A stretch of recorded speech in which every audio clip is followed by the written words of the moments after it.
Hello there, everybody. Welcome to Ghostpia. This is a story game that I heard about. Like, literally a story game, so it's gonna be quite nice. I already started it, but then I realized I should probably record this, because, you know,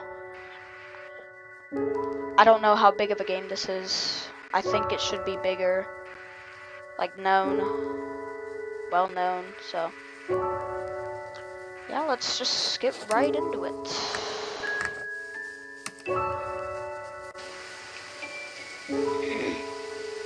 Don't mind the voices that I'm gonna do. It's for fun. Okay. It's been a long journey. It's dark by the time I get out of the station. A cold breeze blows and suddenly I want to go home. This is a ghost town. It's certainly lonely enough to have earned that name. Despite my reluctance, I quickly remember why I came here. To fulfill her wish. It's a promise I have to keep. I whisper to myself, I've come to see you.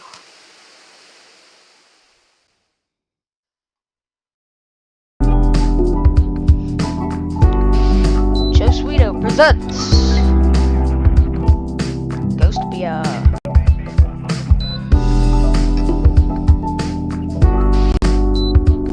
We're going to do an episode per video. Maybe two. It depends.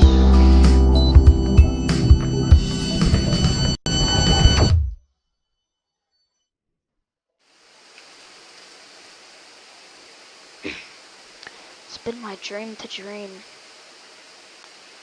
Lately, I've been sleeping all the time, but I haven't dreamed at all. I want to dream. I want to escape from reality and go elsewhere. But no matter how much I sleep, the world of dreams just won't welcome me. Have I ever even had a dream? Not quite sure myself. And thus, I'm on the precipice of awakening. My body slowly floats up from the darkness of dreamless sleep, reminding me that I do have a body, and I'm just not part of the puddle of dream goo. But I want to sleep longer. I grab a hold of sleep's tail and try to sink myself back into the goo. When I let out a yawn and open my eyelids, I recognize the sound of a ringing phone. So that's what woke me up.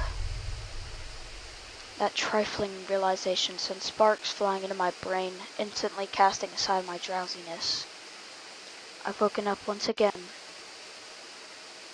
My heart feels cold, heavy, as if someone had poured icy water into the empty hole in my chest. I look outside the window. It's almost dawn. No one's starting to go home. The air's hurried and restless, but also somehow satisfied and overflowing with hope. And then my heart gets another degree colder. Let's go. I quickly grab a change of clothes, put on my coat, and head to the door leading out of my one-room apartment. I wince at the cold sensation of the metal doorknob when I turn it. Once I walk through the hall and down the stairs, the door there leads outside.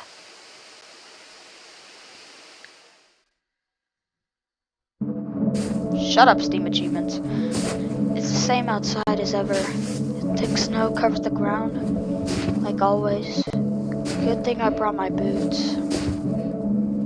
A cursory glance at a nearby brick fence reveals graffiti in a language foreign to me. Behind it, in the distance, are buildings covered in pastel, candy-like colors, except they're now faded, dull, and ambiguous. There aren't many tall buildings. What does stand out, though, is a cylinder thrusting forth from the middle of town, as well well as a peculiar silhouette of a church in the distance that almost looks like it's got an onion on top. In any case, I've got that feeling that this isn't the place where I belong. This is a ghost town. Someone decided it'd be called that. Or rather, that's all anyone's ever called it. This is a ghost town after all. There's not much else here, so if you're not going to name the town after its inhabitants, what else are you going to call it? It's ghosts that live here. Or rather, that's all anyone's ever called them. I think that's the only thing they're comfortable calling themselves since they live forever and are active at night. Okay, I have to... It's kind of loud. We're going to turn the music down a little bit. Same with sound effects and control sounds and voices.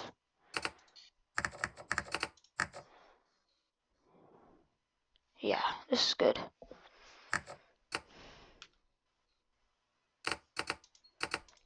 You're all fixed? Yep. Okay, cool.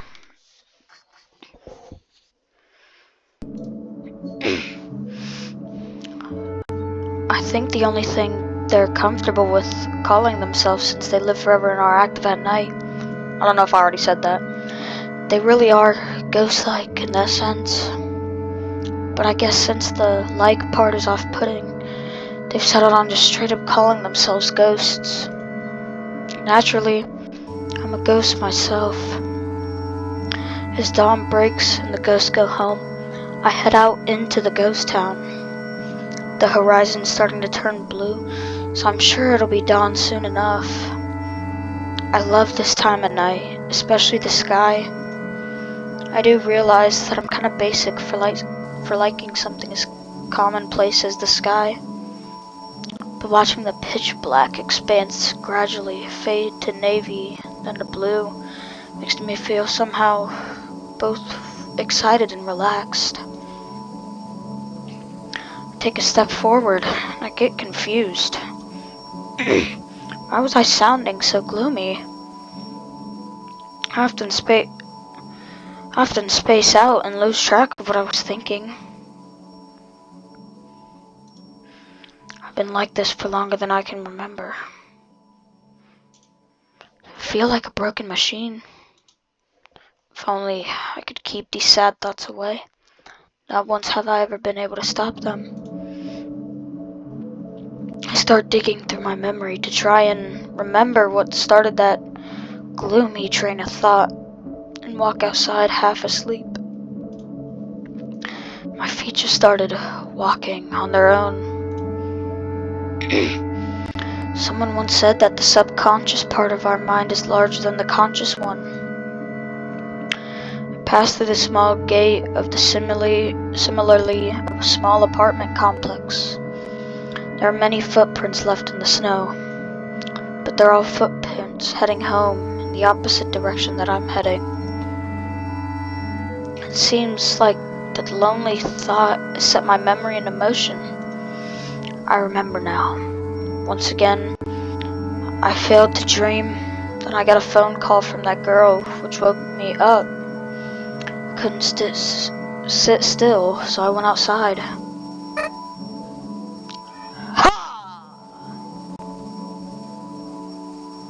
Wish I didn't remember that. But I suppose when you've forgotten something, it's human nature to try and remember it. The need to remember may not be at the top of the hierarchy of needs, but it's definitely pretty high up. Well, whatever. It doesn't matter. It really doesn't.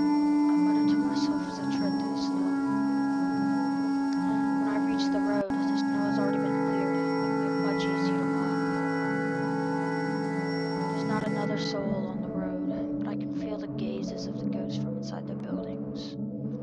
I can't say I like it, but it's better than seeing them face to face. There are many ghosts in this town, but as someone who currently doesn't have any friends, my one and only hobby is to walk around town early in the morning like this. It's nostalgic, melancholic, and yet somewhat exciting. That's how I always feel when I go for these walks.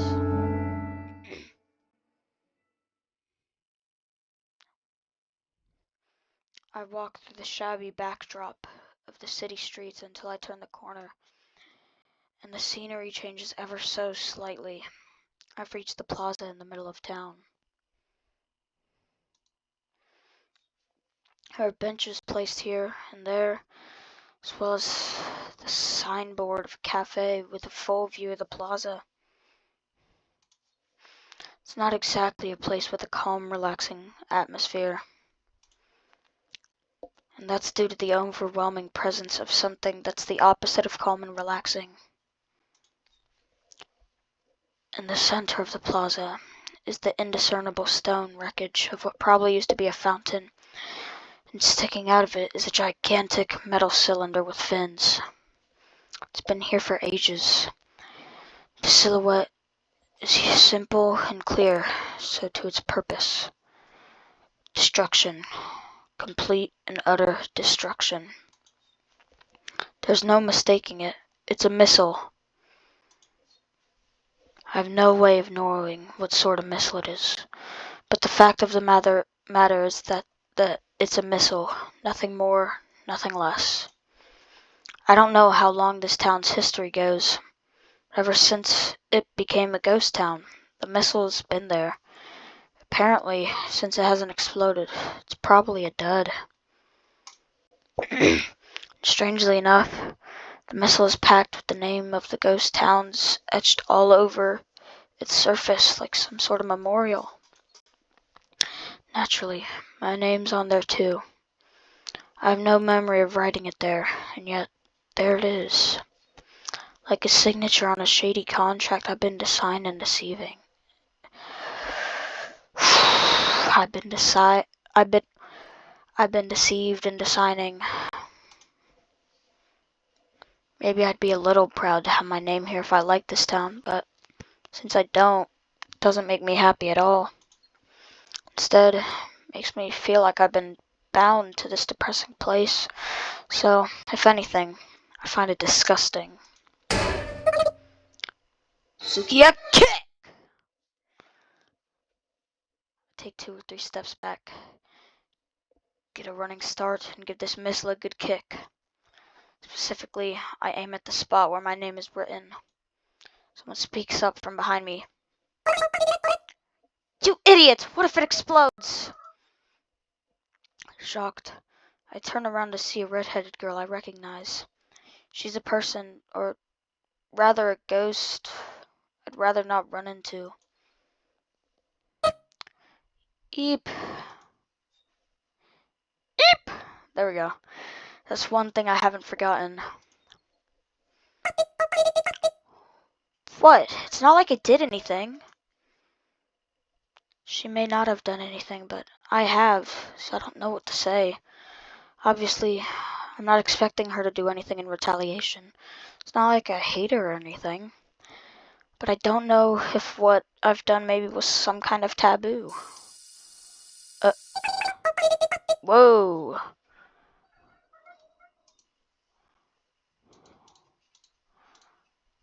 I think I autoplayed.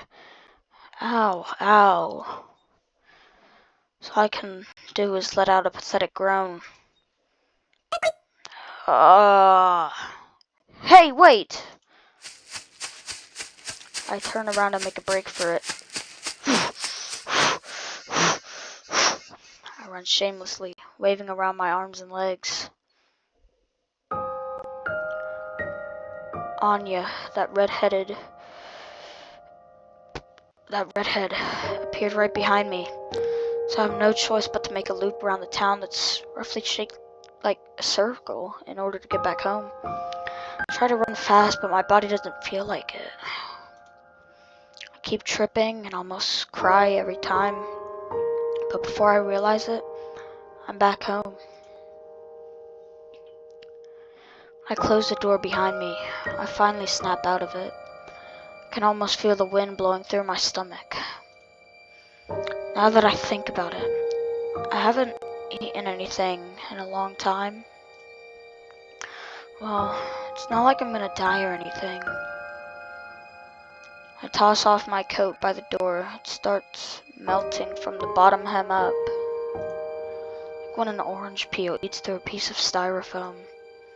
Bubbles, melts, and forms droplets. Ugh. The boots I toss by the bed melt too, leaving behind useless heels and soles.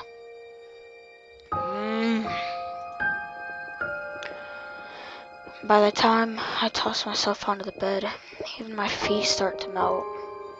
Even ghosts feel pain once the skin melts off. It exposes muscle that gets dry and stiff upon contact with the air. It hurts. The smallest flicker of air in the room causes me unbearable pain, as if rubbing irritants into open wounds. Ghosts can't survive the morning sun.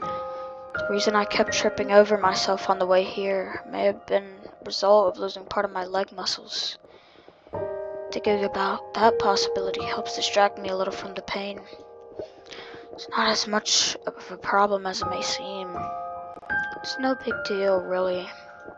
Nothing dies in this town. Just leave it alone for a while, and everything will be back to how it should be. To sleep is to temporarily lend your body to the darkness of slumber. By the time I wake up, my body will be back to normal. My legs will have healed and won't hurt anymore. Hopefully. This sure hurts. I speak up, even though I know there's nobody there to respond. Well, it'd be nice if there was someone to respond, someone to sympathize with my pain. Maybe I'm a little lonely. Did a teardrop fall onto my pillow, or was it just my imagination? My eyes fell shut before I can find out.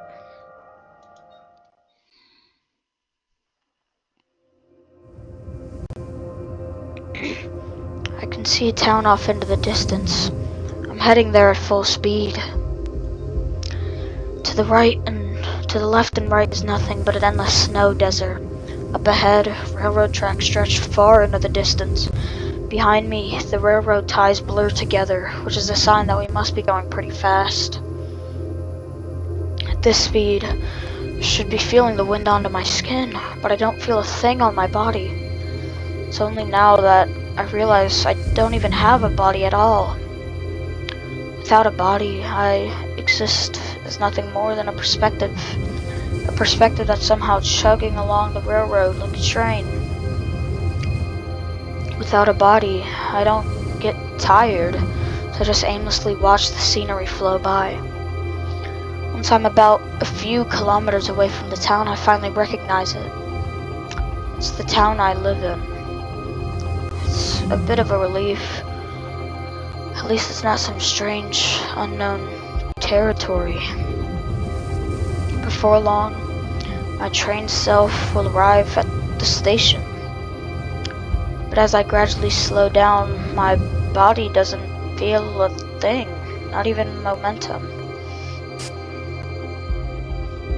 Suddenly, my perspective switches, as if someone had turned the tuning dial on an old analog radio. My new perspective is facing the doors inside a train. I'm already at the station. The doors open automatically. There stands a girl. She pulls the corner of her mouth to the sides as if to say, bleh, before telling me, welcome! Welcome? I've lived here for a long time, so I don't need anyone to welcome me. What's even going on? Try to tell her those things, but I can't speak at all. By the time I wake up, it's completely dark outside. Ghosts are nocturnal creatures, thus the town's bustling with liveliness. No dreams again. The pain in my legs and the damage to my clothes have both vanished as if nothing had happened. I'm just a little relieved. I think I woke up much earlier than usual. Check outside the window again as part of my daily habit to see how much time is left before sunrise. We need to talk. Haven't seen that electric bulletin board before. Looks pretty haphazardly made too. There's wires poking out and duct tape stuck on here and there. It's probably handmade. It's been lazily stuck on the wall of a building facing my apartment. I've got a hunch as to who put it there. Most everything in the world can be fixed with a little duct tape. I can still vividly remember her voice, but maybe that's because I actually heard her voice just yesterday.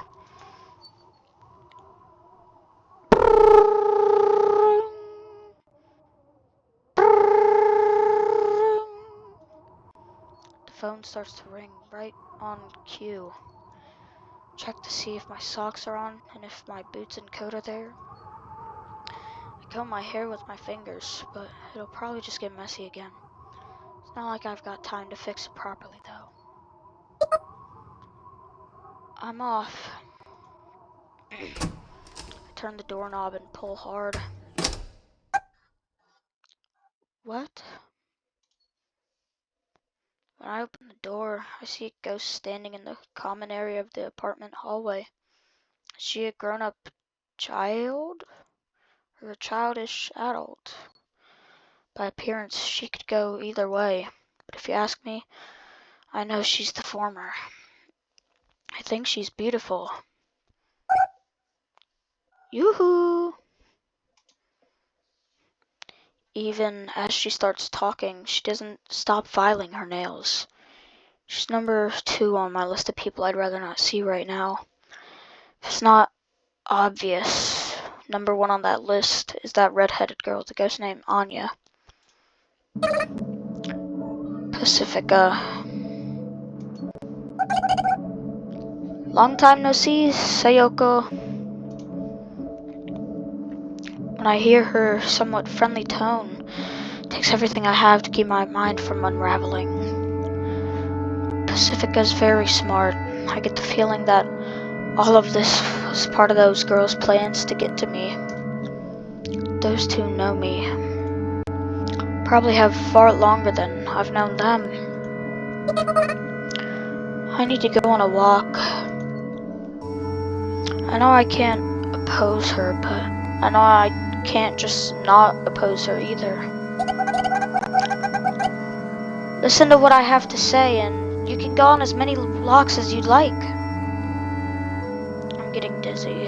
Pacifica speaks softly, but has a firm fortitude. I don't think anyone can meaningfully oppose her in any way. The phone keeps ringing behind the door I just shut. It's kind of nauseating. But I'm sure you'll find what I have to say quite interesting. It's not like I don't want to hear it, but why me? Please don't get the wrong idea. I just need help. Help? Pacifica takes a step forward, closing the distance between us. My body tenses up. I can't be sure she isn't carrying a knife. Not like she isn't allowed to. Whatever, I'll just put up with it for now. It's not like I'll die or anything. As I let my thoughts run wild, I suddenly smell something sweet, something relaxing. A new ghost has arrived. Pacifica brings her face up and close and whispers in my ear.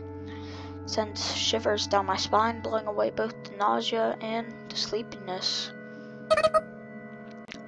A new ghost? Pacifica's breath tickles my earlobe.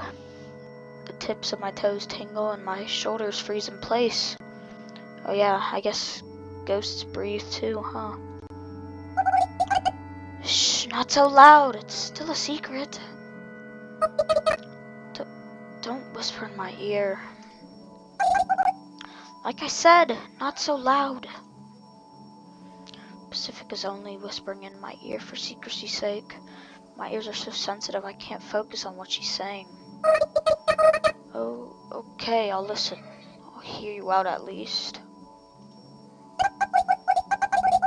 Really? Thank you. I thought you might say that. May I come into your room? Let's have a little private talk, woman to woman. Pacifica gently smiles from ear to ear, like a flower blooming. I feel guilty thinking that there's nothing about me that deserves a smile like that. I've got an inferiority complex about how I'll never be able to smile like that. Those two thoughts gouge out my heart. Pardon the intrusion. Since I haven't even locked the door yet, Pacifica opens it on her own and starts to walk in, but then stops in place. Whoa! Pacifica? I mustn't forget my ninja manners. Huh? Ninja? Before she crosses the threshold into my room, Pacifica places her hands together and bows. What's up with that? I heard that this was a ninja custom. That's news to me. No way.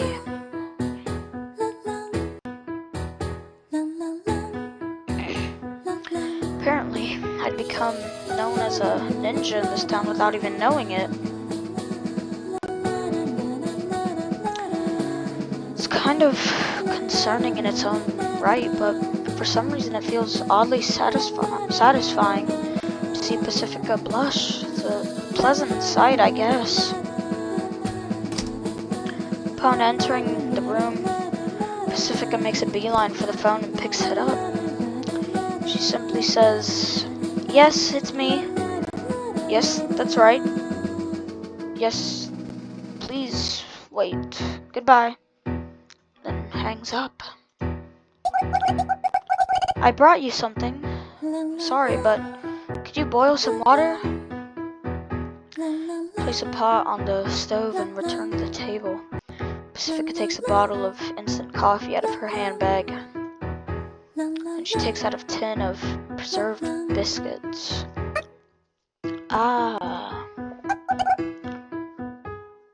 What's wrong, Sayoko? I was thinking that this is what I had for my last meal too.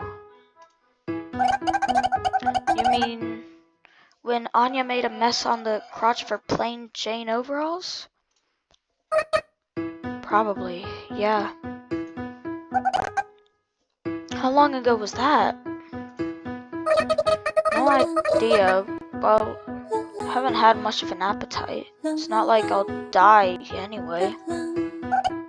My goodness! As I boil the water, I listen to Pacifica scold me, saying that I should take better care of myself and that it's not a matter of living or dying. Soon, 2 cups of coffee are ready. She unseals the biscuit tin with a tug of the pull tab. Seems like a fairly decent meal to me. So, about that new ghost. I didn't realize the town could even get new ghosts. Of course it can't, or at least it shouldn't. That's what makes it such a mystery. The town has always had a set number of ghosts. 1,024 to be exact. The number's never increased nor decreased. Nobody's ever said anything about it, but I figured it was some sort of eternal rule. I don't know if that's a good thing or a bad thing, but I feel like adding one more ghost won't make much of a difference. Maybe someone decided 1,025 was a nicer number. She's a girl, around your age, Sayoko. I see. For some reason, my heart skips a beat. A second later, my chest feels somewhat warm, somewhat numb. In one word, I feel fidgety. Teehee, So, anyway, I thought we should throw her a welcome party. Pacifica just couldn't resist laughing. It looks as if she had read my mind. It's like she knows me better than I know myself. But does she know what this feeling is exactly? We have to throw one, especially due to the circumstances. What circumstances? The church is examining her. She'll most likely be tired once they release her. So you have to show her a fun time to make up for it. The church. The town's biggest congregation of ghosts also serves as a peacekeeping organization. Headed by a priest, they do policing and politics, and thus the priest is more like the town mayor. Very few ghosts know what goes on in the church, but Pacifica's a pretty influential ghost as far as they go. So I guess she got that information from an inside source. The church still does things like that, huh? Some sort of immigration inspection, I suppose, but is that really necessary? It sounds like they're just doing it because they want to. I hate the church, particularly their attitude. Even after the townspeople became town's ghosts and overcame death, the church still wants to control people under the guise of politics. It's almost like the ghosts are pretending to be alive, and it's so forced. I feel like there's other things that bother me about them, but the anger makes my head feel hazy. Like, yeah, my head always feels hazy, but you know what I mean. So I can't even remember what it is I'm angry about. You still hate the church. I see. Well, I do too. Those guys are poop. Church is poop. Poop is church.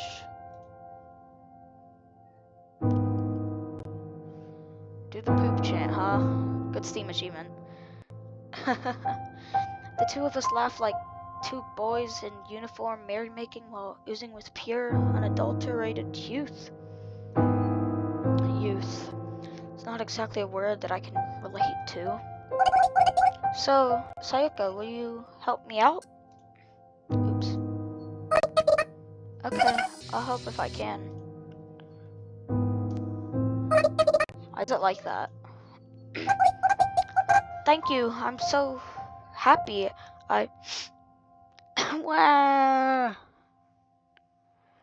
When Pacifica hugs me tight, my body stiffens. There's nothing I can do.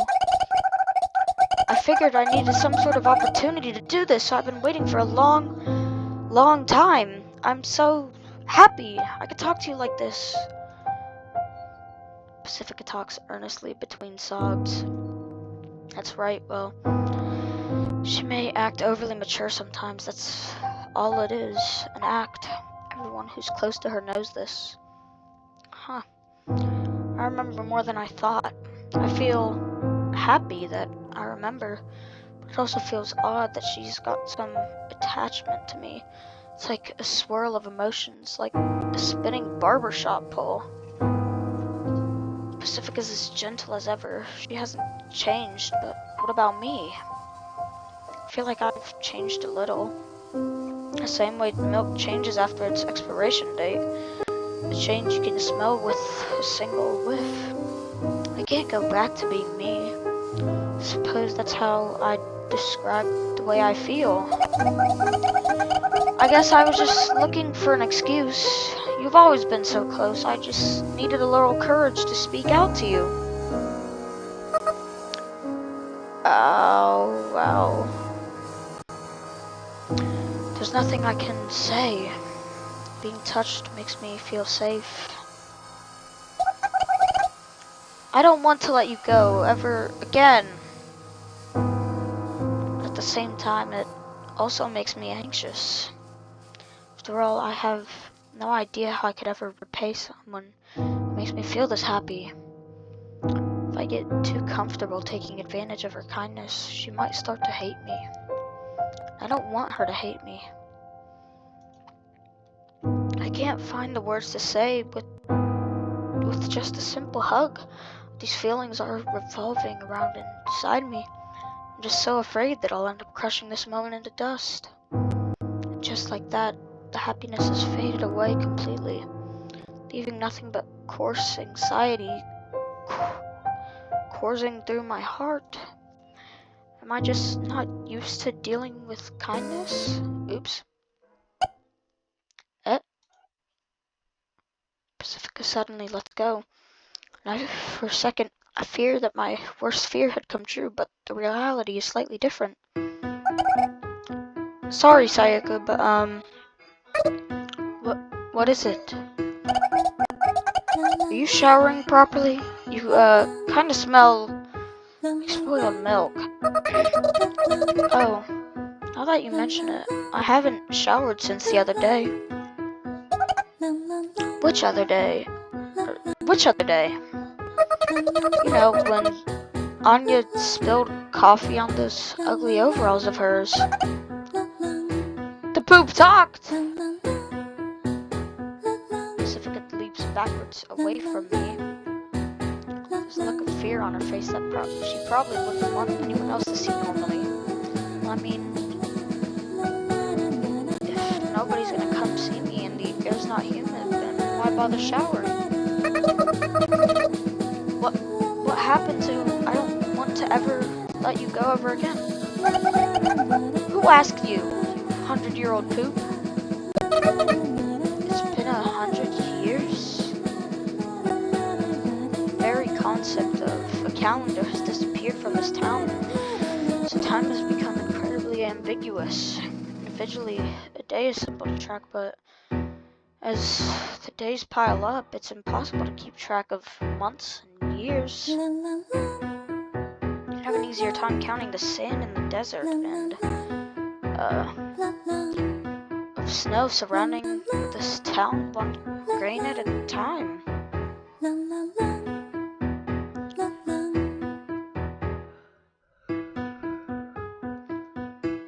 If you think about it, I suppose it's not normal to go this long without showering, huh? Maybe I really have changed. Am I trying to reclaim myself? Take a shower now! Oh, okay. My fear of being separated from Pacifica turns into fear of Pacifica herself. I stop thinking, grab a towel, and head to the bathroom as quickly as possible.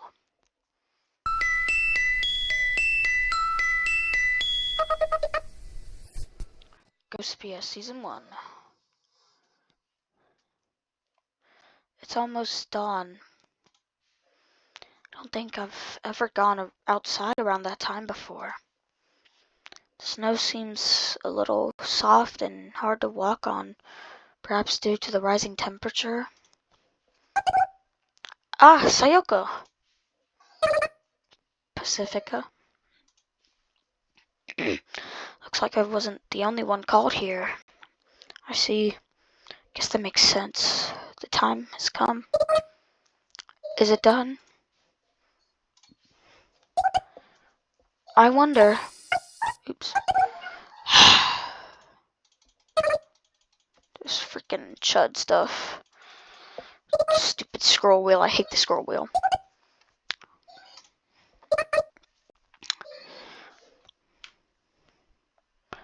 Pacifica nods and weighs her words for a while, and then... If you can't wait, then let's hurry! Ah, hey! I chase after Pacifica when she breaks into a run. My first outing at dawn, we dash as if swimming through the pristine air. Main Street looks so different compared to how it normally does. It's like a quiet, still pond. Just as how a skipping stone makes ripples in a still pond, our footsteps and Pacifica's laughter break the silence. I'm excited.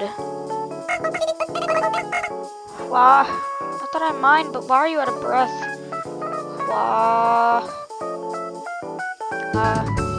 We take one turn off of Main Street and reach a workshop garage. Anya looks at us as she sits on a garbage can placed in front of the closed shutters, swinging her legs around. Oh, hi. Yo. Oh. Guten Morgen. Huh? Two of us laugh when we see Anya's confused face. Anya looks to be about my age, so I don't use formal words with her. Pacifica seems to be older than me, so I've ended up using formal words with her, but not because I'm trying to keep my distance from her or anything. It's not like I don't respect Anya either. Do these greetings mean anything? Not really, Poop. You starting something? Well, this is how things usually go.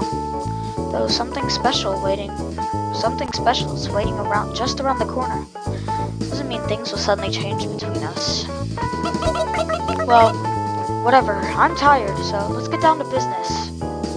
Anya sighs. Her face does look a little tired, and her posture doesn't show any enthusiasm either. Or at all either. So, is it done? Is it done, or is it not? What do you think? The way her eyes light up with confidence already spoils the answer to that question.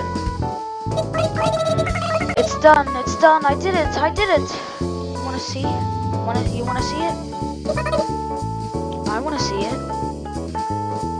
I grab Anya by the shoulder when I say that. We have both lost our cool. Anya chuckles to herself and pulls her remote out of her pocket. Time for the big reveal. Cluck, cluck, cluck. Beep, beep. The shutters open, revealing a large box-shaped silhouette inside the dark garage. Ta-da! There it is. Our hope. Our first weapon. This one's for the folks. The squarish armored vehicle. At least that's probably what it is.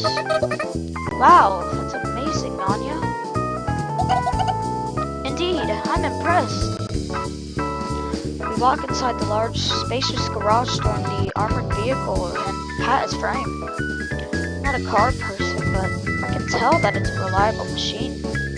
The armor looks like it could deflect a few bullets, and the big, fat tires look like they could handle any terrain. I doubt you could get anywhere in the snow desert surrounding the city without something like this. Well, it's an honor to hear that. Thanks. Anya's an apprentice at the local town repair workshop. I feel like this is the first time her career skills have proven useful to us since we first got to know each other. I don't think a repair worker like Anya could create something. I didn't think a repair worker like Anya could create something so impressive. It's amazing. That's all I can say. You think we can leave with this thing? I mutter as Anya shows us inside the car. We sure can. It certainly seems so. Our goal, or rather, our dream, I suppose, is to leave the city. To be more accurate, it's to head to my home country, which may or may not be on the other side. My friends and I have been working day in and day out towards that goal. No idea how far we'll have to go, but I made sure we can pack a lot of food and stuff. Should we bring board games and stuff too? Wouldn't it be too bumpy of a ride for board games? Oh, good point. Boy, am I tired. Time to sleep. Anya lies down on the hard concrete garage floor. Look outside the window. Sure enough, the sun's almost fully risen. Ghosts always get sleepy in the morning.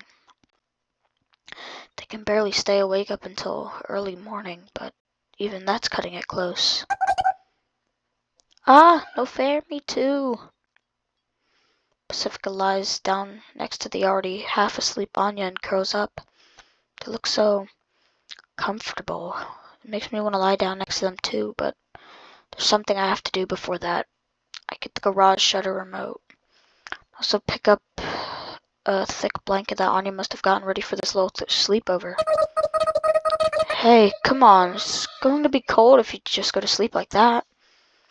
Not like ghosts can catch colds, but they do feel cold, and even though they're wearing coats, the floor's likely to grow cold.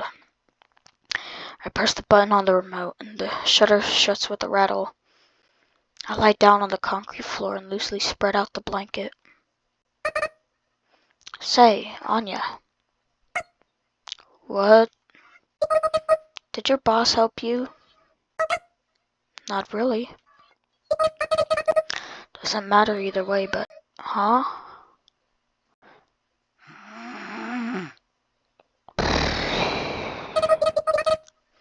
Are you pretending to be asleep?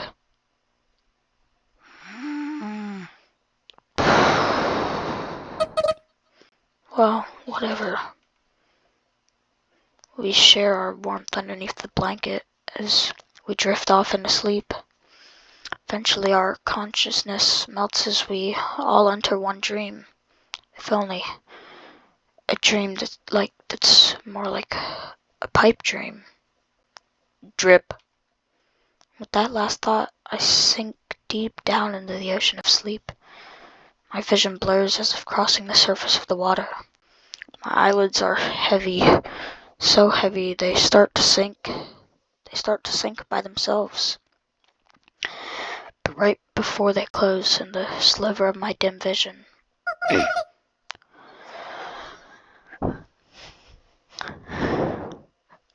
conglomerationality. Who's that? What is she saying, more importantly?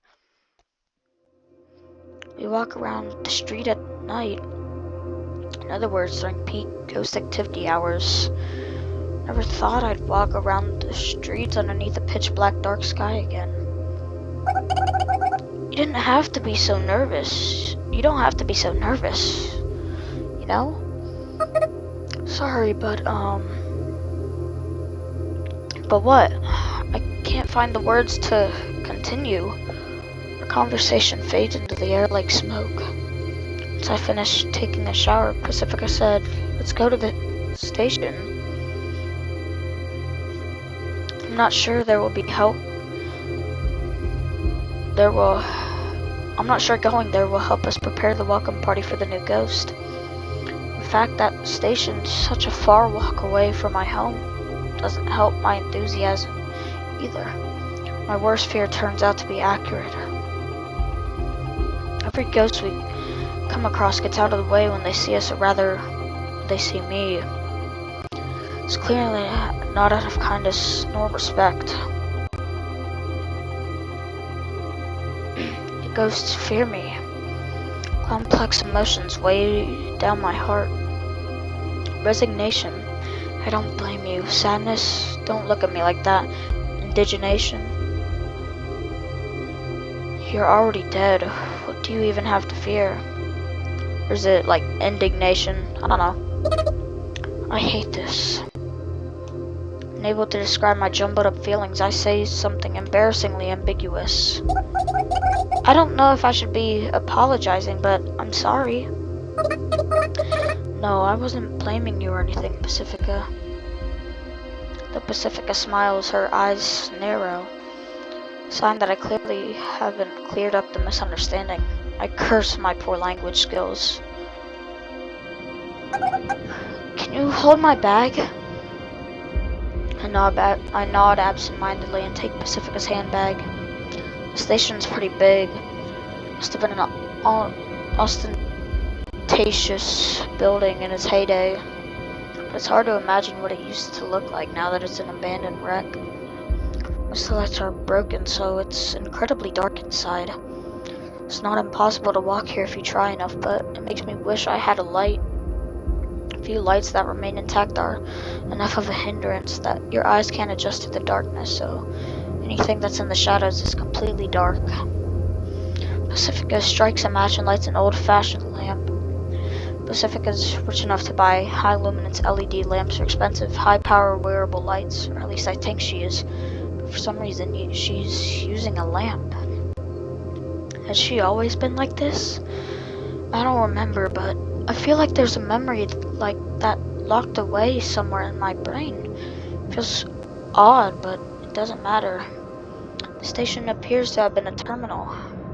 At least that's the conclusion I've come up to, seeing as all the railroad tracks only come in from one direction. Seems kind of fitting for a ghost town to be a dead end. At least that's what I think. Followed behind Pacifica from the front entrance to the platforms. There's not a star to be seen in the sky above the cracked ceiling. I see a single point of light up ahead. It sways slightly, several dozen meters ahead. There stands a young red-headed girl. Yes, she looks nothing but young. Her name is Anya, a ghost who I used to be friends with just as much as Pacifica. Sorry for the wait. Doesn't matter. You sure took your time though. You run into any problems? Each time Anya's body sways. The float light hovering a little less than a meter above her head sways with it. I'm not sure how the thing works, but it makes her look kind of funny, like an angel halo. I mean, doesn't that seem funny? A ghost cosplaying as an angel? I had Sayoko take a shower. Oh, I see. I stay silent. I decide not to say anything unless spoken to. Long time no see. Yes, I guess so. Tee, looks like I win this time. Whatever. Passy. It's not like I wanted to win, anyway. And I didn't want to lose, Anster. Anster just doesn't sound right. The two of them exchange playful banter, but Anya's face looks a little stiff since I'm here. These two are my only real connection to the town. Judging from what they said, I guess the two of them were betting to see who could drag me out of my room first, but I'm not enough of an idiot that I'd say something like, don't use me as a pawn in your games, you two. It's necessary to just accept these sorts of things if you want to receive interpersonal relationships that have remained stagnant for years or even longer. Okay, Sayoko, let's head to the garbage dump.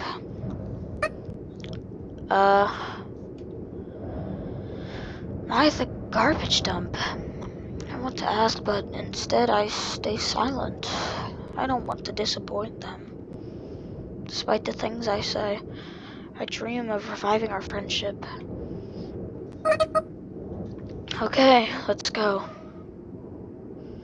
A slight shadow seems to cast itself over Anya's face when I say that. It's a little frightening. Did I do something wrong? I guess there's no use dwelling on it. Alrighty. Anya claps her hands twice, and the float light above her head changes from an angelic halo to a shining sun. It's so bright, it makes me squint. Ah, it's so bright. Maybe a little too bright? This thing's a cheap model, so it's only got 2 brightness levels, but I figure this should be plenty for picking up garbage. That's true. Good job. You're a real engineering advisor. I don't mind being an engineering advisor, but why don't you just shop around at stores? Don't you have money? Isn't it obvious? Huh? Well, I guess. Anya shrugs as Pacifica starts walking ahead. Once my eyes adjust to the light, I follow behind. So does Anya. We don't make eye contact, but you could say we're on the same wavelength. Whenever Anya moves, her miniature sun sways, causing the shadows cast by rubble, signs, and pillars to stretch and shrink. Let me explain from the beginning. needle on the compass points north. I know. Wow, you really know your stuff, Anastasia. Really? Don't call me Anastasia. That's what Anya's short for, isn't it? Hell no. Don't just make stuff up. But it's cute, like you're a princess. That's exactly why I hate it. Don't you dare try to make it a thing.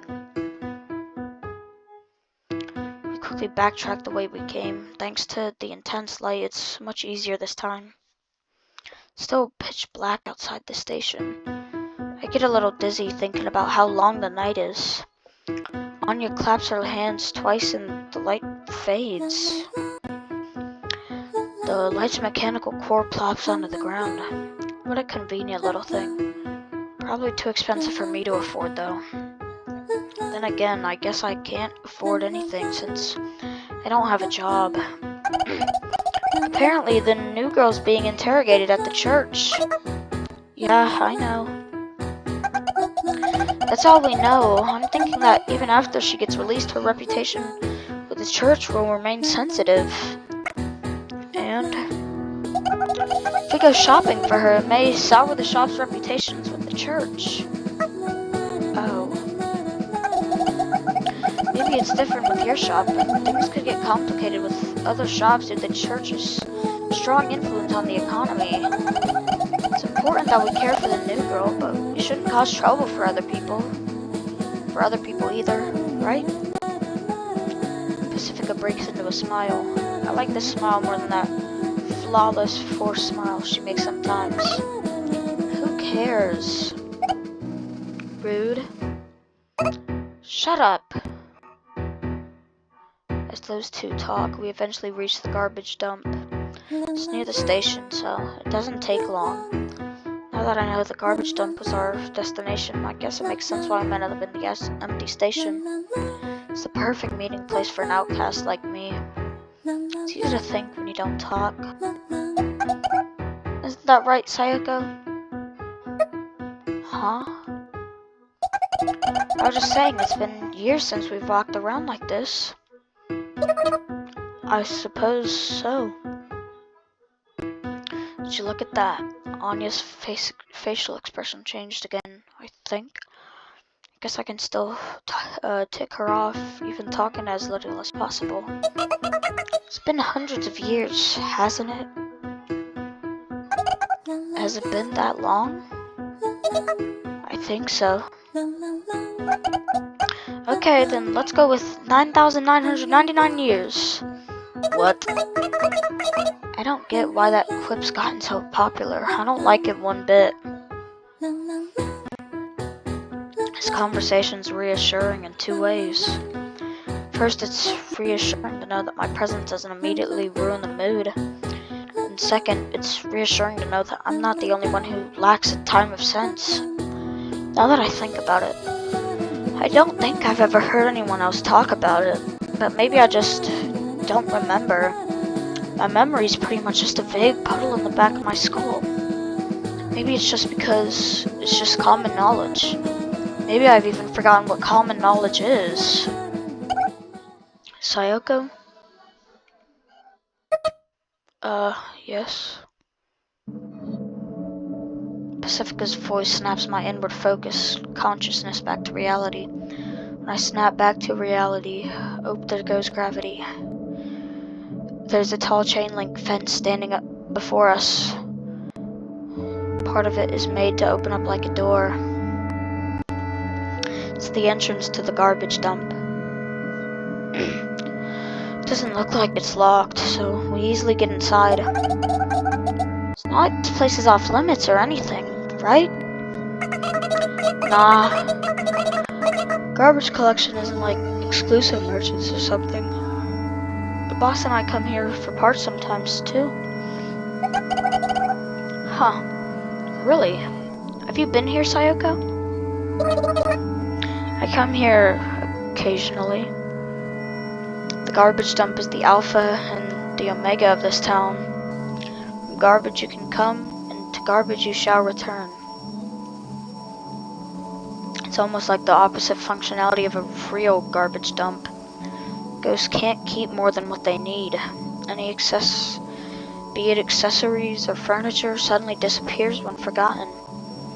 And just as suddenly as those things appear here at the garbage dump, which is why this place might not actually be a real garbage dump.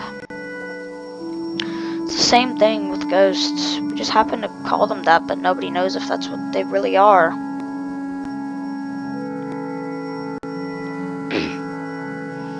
But they still exist regardless. Whoa, so hard to find footing here. Get organized. That's a tall order for a garbage dump.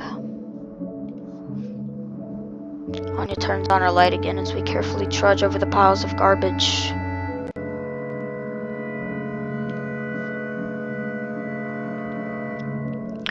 Garbage tends to end up in clumps of related items, so with that information in mind, we look for conspicuous party goods like streamers or colored pens.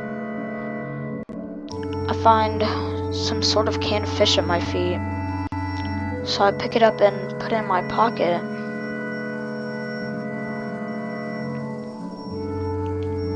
The can has the same sort of design as the biscuits I just ate, so maybe it's from the same manufacturer.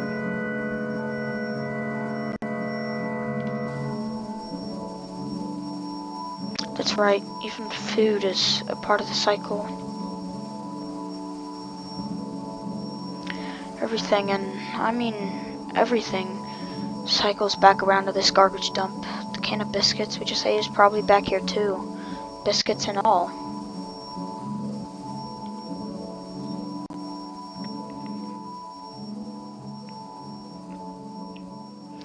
All the shops Pacifica mentioned collect items from the garbage dump to process and resell.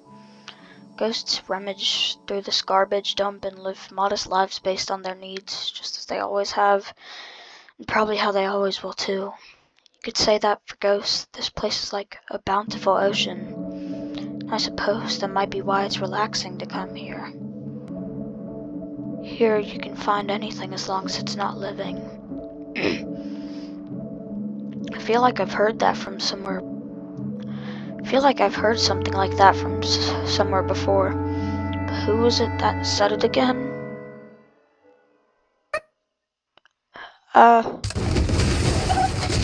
Sayoko! I fell. I can hear the clattering of metal as my body starts to feel like it's floating in air. Though in reality, all that happened is the pile of garbage gave way and I lost my footing. Look, you gotta be careful, okay? Sorry. Unable to keep up with Anya's sudden movement, the float lamp tumbles under the garbage pile and shuts off. So not only did I lose my footing, but it's also suddenly dark, causing me to panic for a second. Anya and I are pretty much the same height, but her hands seem a little smaller than mine. I grip her hand tight and place my feet on solid ground. Keep holding her hand until my eyes get used to the dark. Sorry. You don't have to say it twice. I may have ticked Anya off again. My hands are sweating like crazy.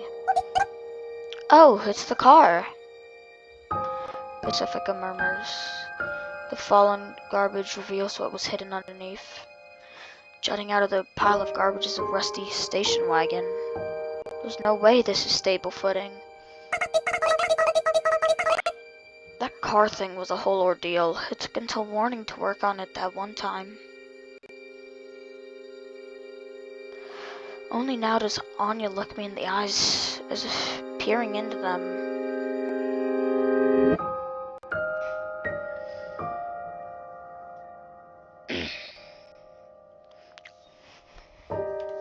Her green eyes glow gently like beautiful emeralds.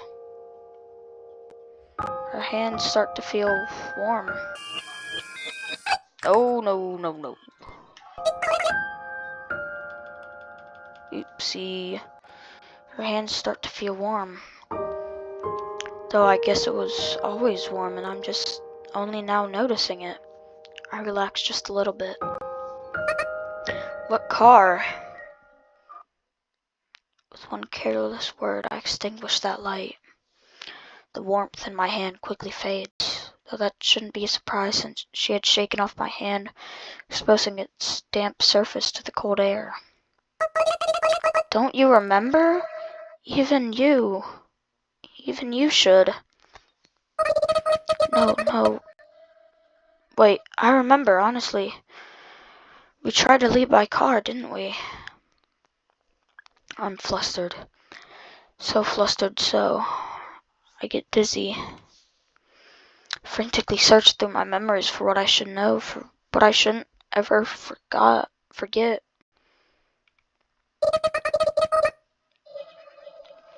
I remember what happened in the end, too. You really are Sayoko, right?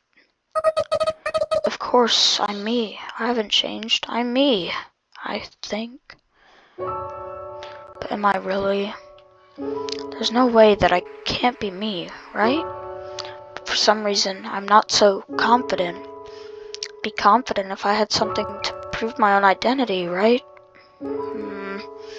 It's no use. My thoughts will keep spilling out like snowy sand.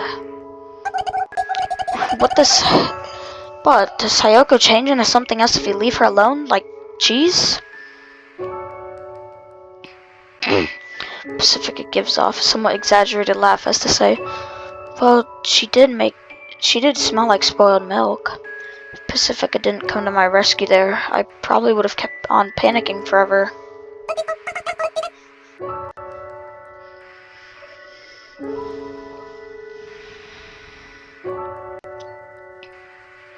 I'm sorry, that was really out there.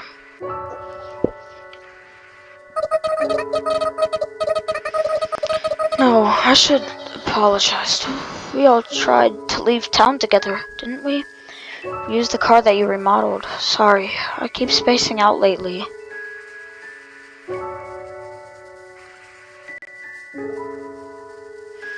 I regained enough sense to avoid talking about what happened in the end. I was able to remember. I guess memories are no exception to the rule. Everything forgotten returns to its garbage dumps. Perhaps even forgotten memories.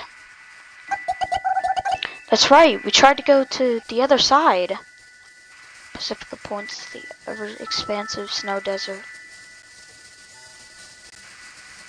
The garbage pile is pretty high, so you can see far into the distance from here. Right, that's why Anya remodeled the car. That was amazing. Well, my boss helped me with pretty much everything for that. I guess we're not gonna touch the topic of what happened afterwards, after all. I guess that's for the best. I wonder if anything's on the other side.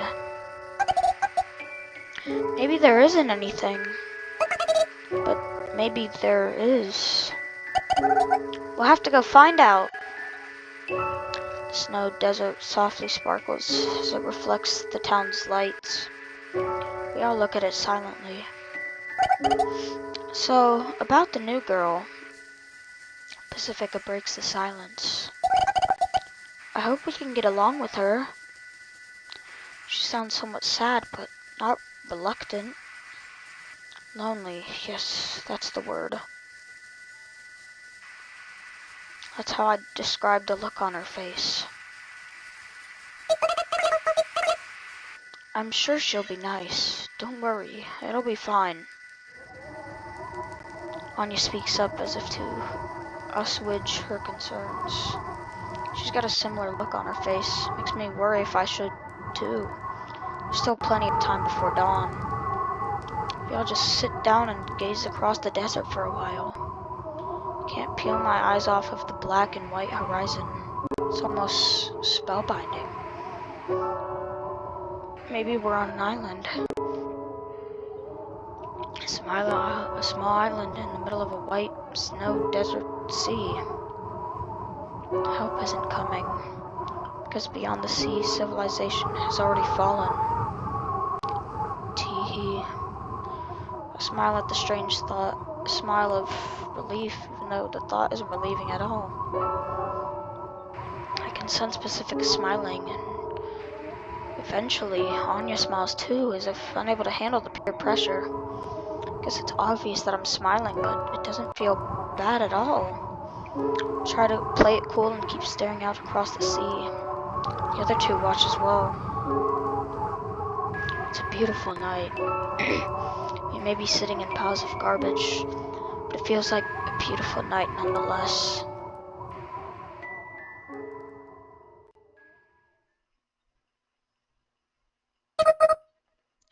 About 60 out of 100. Huh? Oh. If I were to rate today, that's about how high I'd rate it. That said, I give my rating the moment I crawl into bed, so my opinion may be a little skewed. I yawn. I sit up and take a sip of water from the plastic bottle at my bedside, a bottle I just picked up earlier. The cold sensation passes down my throat. I let out another sigh. I'm too tired to even feel tired. I'm so tired of thinking, I don't even want to think about being tired of thinking. That's how pathetic I feel. We were able to pick up all sorts of party goods, load them into a bike trailer we found lying there, and carry them off to Pacifica's place. Pacifica wanted to take home a small, stylish sofa, but got into a little argument when Anya said it was out of the question. I wanted to reflect on what happened today, but the moment I lied down on my bed, I thought, nope, not happening.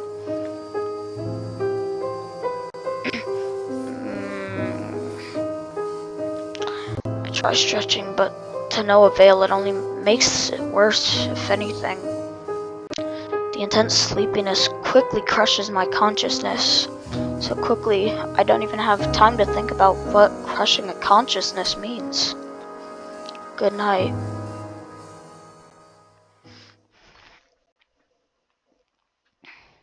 The following is Sayoko's attempt of recalling her memories. Zzzt. Okay. Let's go. Okay. The red-headed girl steps on the gas. The car starts. An angry man in priest robes glares at the car from behind. I'm X 2. The girl with the blonde hair and the girl nuzzle their faces against each other. They're very close with each other. And look, the town.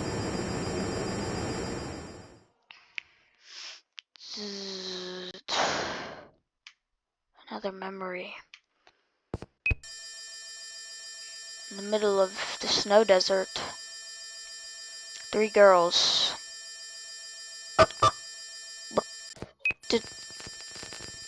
Who? Sight behind. Why would gunshot? And next. Sorry, but you gotta quicker. Gunshot. Yet another memory, an awfully vague one. Zoop. The black-haired girl arrives in the middle of the plaza, dragging 2 corpses behind her. The corpses of the blonde girl and the red-headed girl. Some help, please. A crowd gathers in the blink of an eye. Brawny men surround the black-haired girl. The redhead and the blonde girl arrive on the scene, perhaps having revived at the garbage dump. The crowd makes way. The red-headed girl vomits. The blonde girl pats her on the back and breaks down crying. These corpses wither away without a sound. They mummify and fast forward, leaving nothing but bones.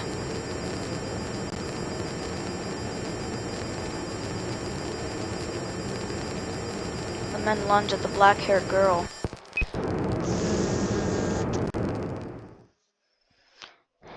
End of memory.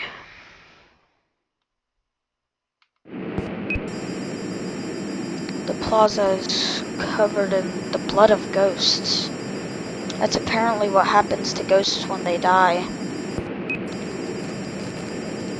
Their fleeting corpses quickly begin to wither away.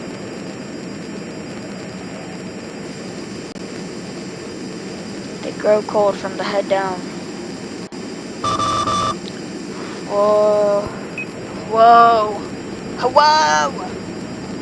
I can't believe the beast-like roar coming out of my own mouth. Even if I try to keep it in check, the rough breathing keeps spilling out. It irritates me. In retaliation, I trample on one of the broken-necked corpses at my feet.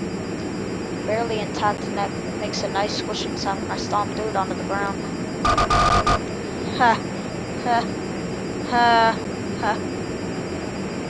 I look up to see Pacifica and Anya staring blankly at me. Ours are empty as if they're not even looking at anything. My mind is completely blank, but I do know that I've lost everything. I try to escape, turn back to them and try to run away. Right behind me stands an unfamiliar girl.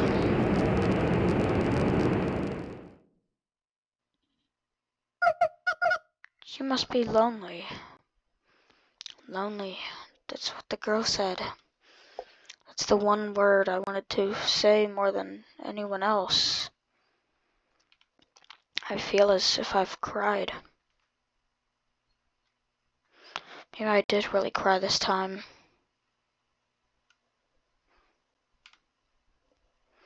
But before I can check, the dream ends. Whoa, she had a dream! Awesome! Okay, maybe not awesome. Oh yeah. Alright. Uh-huh. Okay. Alright.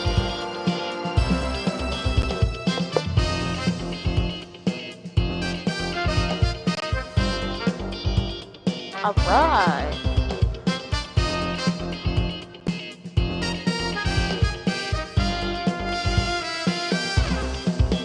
Well, that's gonna be all for the video today. I hope you enjoyed. I really do hope you enjoyed. Don't mind the voices. They might get better as it goes on. I don't know. This is a long video. The next video is probably coming out tomorrow. This is nice. I really like this. This was a good $20 spent. You know, this is awesome. I'll see you guys in the next video tomorrow.